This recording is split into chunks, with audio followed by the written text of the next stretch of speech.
일본인들을 놀라게 할 만한 법원의 판결이 나왔습니다. 주목할 점은 이 판결이 한국이 아니라 일본 법원의 판결이라는 것입니다. 최근 이 소식이 전해지자 일본인들은 단체로 식은땀을 흘리기 시작했고 경제 붕괴 소식까지 전해지면서 현지 상황은 아비규환이라고 하는데요. 어떤 일인지 살펴보겠습니다. 한국을 비방하고 제1한국인을 멸시하는 혐오 문서를 사내에 배포한 일본 상장기업 후지 주택 측이 피해자인 제1한국인 직원에게 지급해야 할 배상금이 더 증액된 2심 판결이 나왔습니다. 하지만 이 회사와 회장 측은 납득할 수 없다며 최고법원에 상고할 태세입니다. 19일 요미우리 신문과 아사히 신문에 따르면 일본 오사카고 등 재판소는 제1한국인 3세인 A씨가 혐한 문서를 배포한 후지 주택과 이마이 미스오 회장을 상대로 제기한 손해배상 청구 소송 항소심에서 후지 주택 측이 A씨에게 132만 엔, 우리 돈으로 약 1,367만 원을 지급하라고 전날 선고했습니다. 이는 지난해 7월 1심 판결의 위자료 110만 엔에서 액수가 늘어난 것입니다. 보도에 따르면 A씨는 후지주택에서 2002년부터 파견사원으로 일해왔는데 2013년부터 이 회사가 한국과 제1한국인을 모욕하는 문서를 공공연하게 사내 배포했습니다.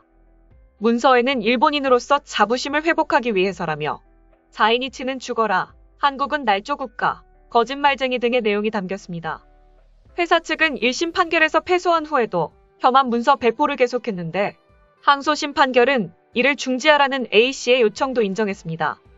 시미즈 히비쿠 재판장은 이 회사가 인종과 국적에 관련해 차별된 사상을 직장에서 조장하고 있다고 지적했습니다. 회사 측은 A씨의 소송에 언론 자유 위축을 초래한다고 반론했지만 시미즈 판사는 문헌은 차별적 언동에 해당하고 직장에서의 배포는 차별을 부추길 뿐 아니라 인종 간의 분열을 강화하는 행위라고 규정했습니다. 또 종업원이 평온하게 일할 수 있는 직장 환경을 배려할 의무를 정한 노동계약법 등에 반한다고 평가했습니다. A씨는 1심 판결 후에도 회사가 변하지 않았지만 이번에는 받아들였으면 좋겠다고 말했습니다. 하지만 회사와 이마이 회장 측은 자사 홈페이지를 통해 도저히 승복할 수 없다며 상고할 방침을 밝혔습니다. 이번 소송뿐 아니라 일본에서 오랜 기간 차별과 위협에 시달리던 제1한국인들이 법적 대응에 나선 사례가 늘고 있습니다. 가와사키시의 혐한 시위 방지 조례 제정에 기여한 제1한국인 3세 최강희자 씨도 4년간 인터넷 블로그에 계속 자신을 모욕하고 차별 발언을 게시한 40대 남성을 상대로 305만 엔의 피해 배상을 요구하는 소송을 앞서 18일 제기했습니다. 전문가들은 이러한 일본 법원의 판결에 대해 집중하고 있습니다. 전문가들은 법원이 이렇게 판결을 내렸다는 건 앞으로 혐한을 이유로 한국을 비하하거나 하는 행위가 처벌 대상이라는 선례를 남기는 것이다. 한국한테도 매우 중요한 판결이다라고 분석했습니다. 다음으로 외교적 입지와 역사적 입지가 이렇게 좁아지고 있는 가운데 경제 붕괴까지 우려되는 상황이라 일본은 아비규환입니다. 최근 일본의 경제 붕괴 소식에 대한 구체적인 이야기가 나오고 있는 상황에서 구글이 일본의 디지털화 수준을 지적한 자료가 화제입니다. 스위스 비즈니스 스쿨 IMD가 지난 10월 발표한 2021년 세계 디지털 경쟁력 순위에서 일본은 64개국 가운데 28위에 그쳤습니다. 2013년 20위였던 순위가 30위권에 들 정도로 처졌습니다. 2013년 38위였던 중국은 15위로 일본을 크게 앞질렀습니다. 미국은 2018년 이후 부동의 세계 1위를 지키고 있습니다. 한때 미국과 세계 1위를 다투던 일본의 경쟁력이 왜 이렇게 떨어진 것일까요?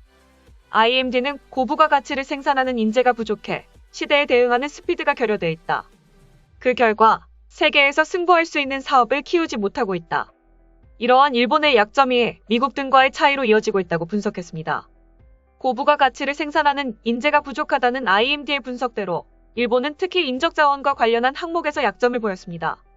디지털 및 테크놀로지 관련 기술에서 62위였고 빅데이터 활용 능력에선 63위였습니다. 국제 경험과 기업의 민첩성 등 2개 항목에서는 64위로 꼴찌를 기록했습니다. 기술력만큼은 여전히 세계 최고를 자부하는 일본이 디지털과 IT에서 세계 최하위권으로 처진 원인은 투자 부족 때문입니다. 2019년 일본의 정보통신기술 산업부문의 연구개발비는 5,400억 엔, 우리 돈으로 약 5조 6천억 원으로 2008년보다 10% 줄었습니다. 반대로 미국의 ICT 연구개발비는 11조 4천억 엔으로 2008년보다 2배 가까이 늘었습니다. 미국과 일본의 ICT 연구개발비는 20배까지 벌어졌습니다.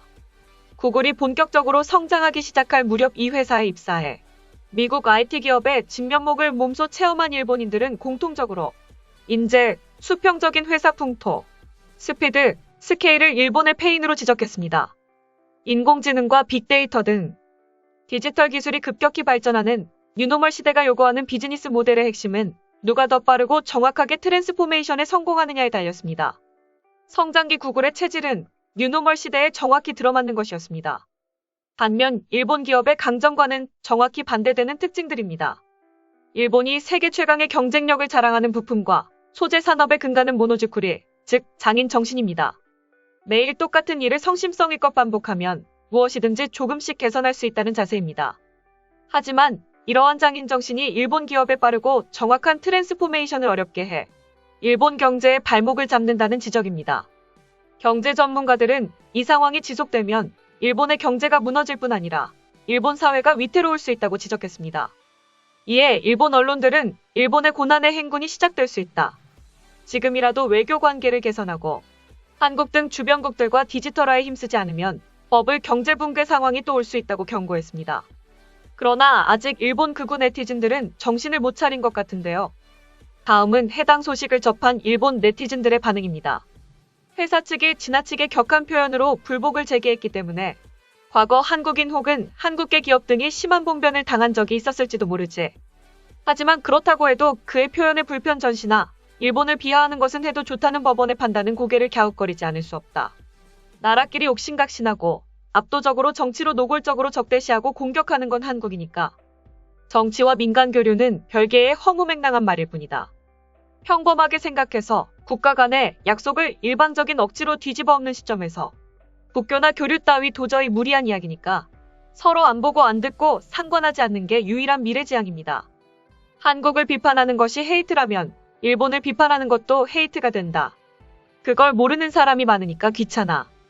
자기들이 피해자라고 생각하지 마. 사람은 누구나 자기도 모르는 사이에 이상한 말을 하니까.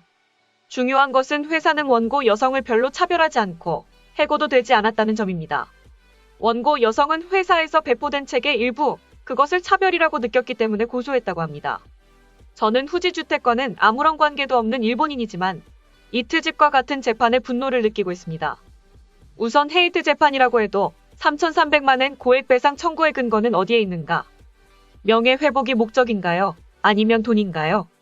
그러니까 이상한 방향으로 추측하게 돼. 종군 위안부나 징용공 등 국가 전체의 사실에 근거하지 않는 주장의 방류에 대해서도 철저한 삭제와 배상을 명해야 한다. 모국이 정부 차원에서 거짓과 날조를 섞은 일본에 대한 격렬한 헤이트 스피치를 모국과 국제사회에서 반복적으로 실시하고 있는 것을 제1교포 여성이 어떻게 파악하고 계시는지 꼭 물어보고 싶습니다.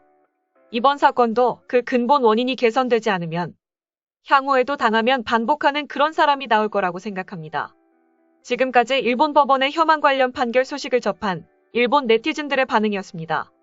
내용 유익하셨다면 구독과 좋아요, 알림 설정 꼭 부탁드립니다. 여러분의 작은 행동 하나가 대한민국의 국격을 높입니다. 이 세상 모든 소식을 담은 오린박스는 내일도 최선을 다하겠습니다. 감사합니다.